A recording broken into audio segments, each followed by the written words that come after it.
Ito yung kabayan. Ngayon nakapasok na kami.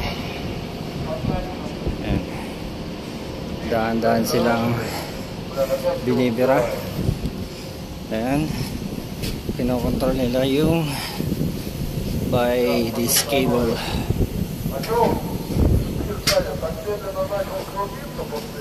Ayan.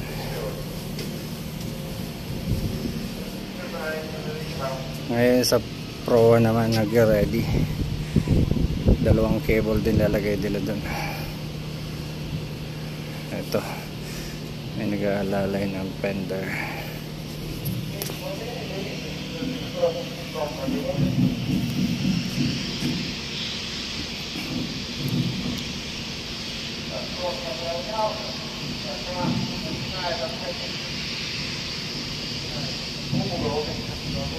Ayan.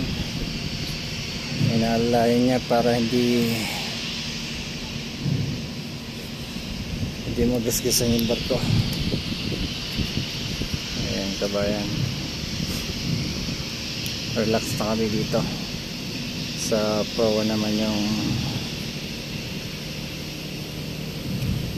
maraming gagawin. Crossing yung ano dito sa pupa, yung cable. Ayan. So it's equal para pumasok. It takes para masentro nila